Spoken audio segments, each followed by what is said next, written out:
Olá, estamos de volta com o nosso vídeo de número 34 e o último dos Prelúdios da Guerra, na parte 1 do livro Diário de Berlim, 1934-1941. Eu sou Raquel Rangel Cesário e estou lendo este livro para você, com você. Vamos lá. Pela perspectiva de William Shirer, desde Berlim, no dia 30 de agosto de 1939. A resposta britânica às últimas exigências de Hitler foi recebida esta noite em Berlim. Ignoramos os resultados obtidos. Henderson avistou-se mais uma vez com Ribbentrop, porém nada transpirou desta entrevista. Talvez a noite de hoje venha a ser decisiva. A DNB, agência oficial alemã, anunciou que fornecerá os seus comunicados durante toda a noite. Isso parece de mau agouro. À noite, a Wilhelmstrasse esmerou-se em salientar junto a todos nós que o pacto de não agressão com a Rússia é também um pacto consultivo e que esta parte já tinha sido posta em execução nestes últimos dias. O fato deixa-me intrigado, mas na minha irradiação desta noite afirmei o seguinte, abre aspas, esse detalhe leva a crer, e de fato os meios informados da Wilhelmstrasse não deixam dúvidas sobre o assunto, que alemães e russos têm conferenciado no decorrer dos últimos dias. E como diz esta noite um comentarista, conferenciado sobre a Polônia. Aliás, a esse respeito, os vespertinos alemães de hoje não deixaram de omitir um despacho procedente de Moscou, segundo o qual não somente os russos não retiraram os 300 mil homens destacados nas suas fronteiras ocidentais, como anunciado, mas, ao contrário, reforçaram as suas guarnições naquela área, isto é, na fronteira com a Polônia. Desconheço o significado desta medida.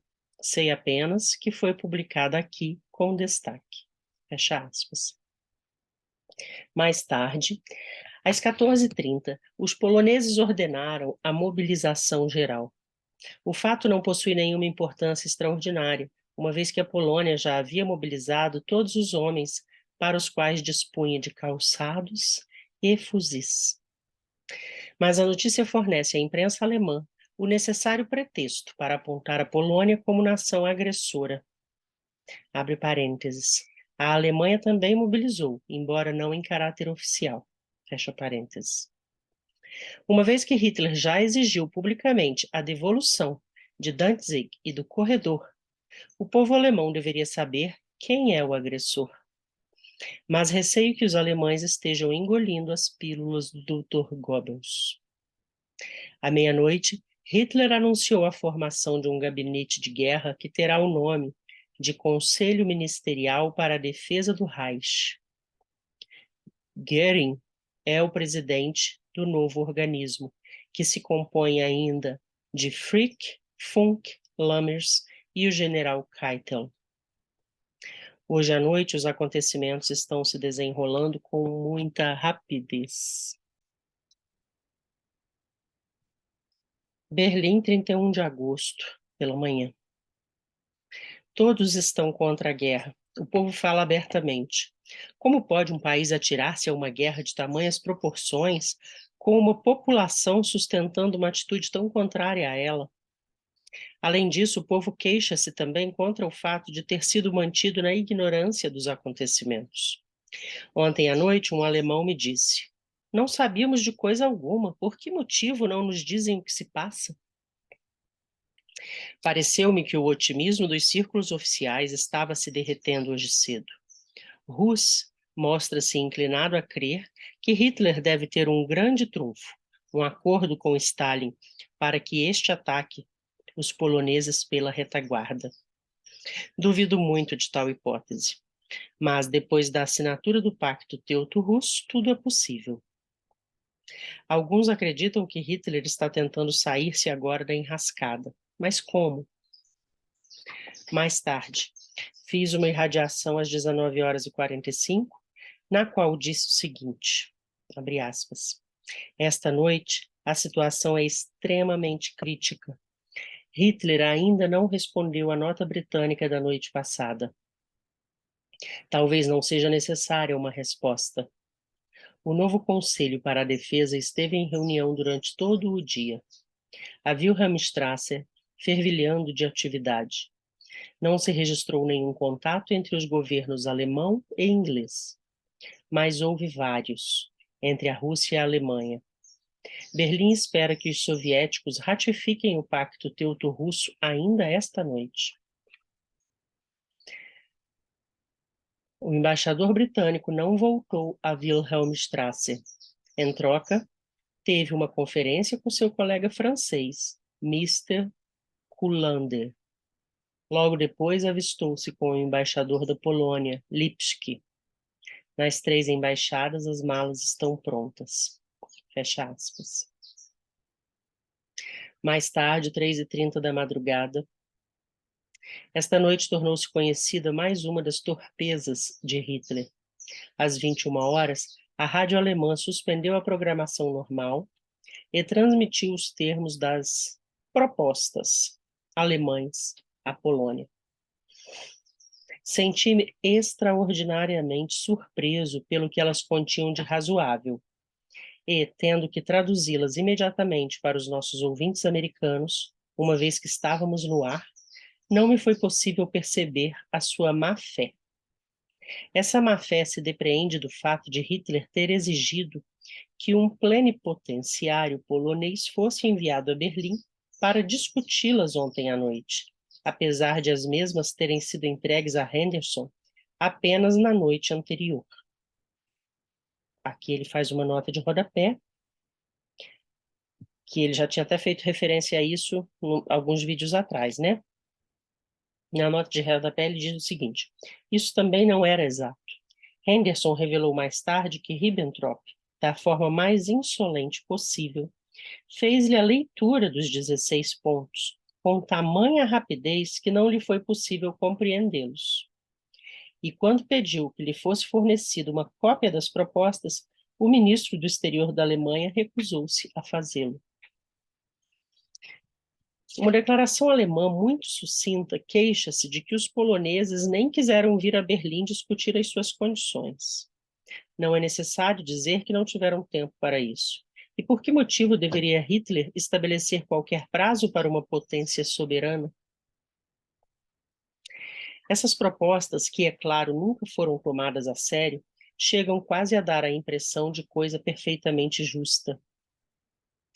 Dos 16 pontos que contém, os essenciais são apenas 4. 1. Devolução de Danzig à Alemanha. 2. Realização de um plebiscito para decidir qual das duas potências deve ficar de posse do corredor. 3. Uma troca das respectivas minorias. 4.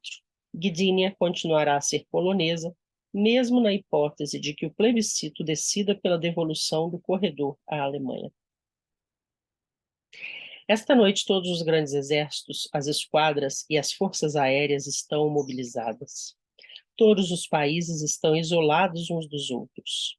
Hoje não me foi possível estabelecer comunicação com Paris ou Londres, muito menos com Varsóvia, apesar de me ter comunicado com Tess em Genebra. Mesmo assim, não se espera nenhuma ação precipitada para esta noite. À tarde, Berlim tinha uma aparência perfeitamente normal. Não se registrou nenhuma evacuação de mulheres e crianças, nem mesmo foi adotada a habitual precaução de amontoar sacos de areia junto às janelas. Parece que teremos de esperar mais uma noite para conhecer o resultado final dos acontecimentos. Assim, para a cama, já quase pela manhã. Berlim, 1º de setembro de 1939. Às 6 da manhã, Sigrid Schultz, benza a Deus, telefonou e disse: arrebentou. Eu estava cabeceando de sono, corpo e alma entorpecidos, paralisados. Resmunguei um obrigado, Sigrid, e pulei da cama. Começou a guerra.